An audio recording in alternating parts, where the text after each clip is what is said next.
External affairs minister Jaishankar గారు రీసెంట్గా ఒక మీటింగ్లో మాట్లాడుతూ యూరోప్ ఒక స్ట్రాంగ్ మెసేజ్ పంపించారు. We are looking for partners, not preachers.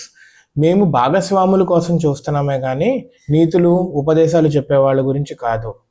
And నీతులు ఉపదేశాలు ఎవరైతే చెప్తున్నారో వాళ్ళు పాటించకపోతే ఇంకా ఘోరంగా ఉంటుంది అని చెప్పారు.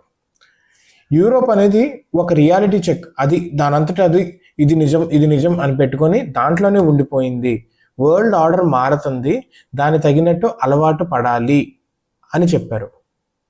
యూరోప్తో ఎటువంటి పార్ట్నర్షిప్కైనా వెళ్ళాలి అంటే కామన్ ఇంట్రెస్ట్, మ్యూచువల్ అండర్స్టాండింగ్, ఒక సెన్సిటివిటీ, వరల్డ్ ఆర్డర్ ఎలా నడుస్తుంది అన్న సేమ్ పాయింట్ ఆఫ్ వ్యూ ఉంటేనే యూరోప్తో ఒక పార్ట్నర్షిప్కి వెళ్ళగలం అని చెప్తుంది.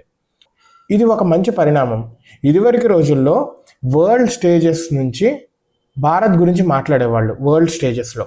కానీ ఇప్పుడు రీసెంట్ ఇయర్స్గా ఇండియాని స్టేజ్ చేసుకొని ఇండియా స్టేజ్ మీద వరల్డ్ ఆర్డర్ గురించి వరల్డ్కి ఒక మెసేజెస్ పంపటం కానీ ఇవన్నీ జరుగుతున్నాయి. This is a very good sign for India to emerge as a global power.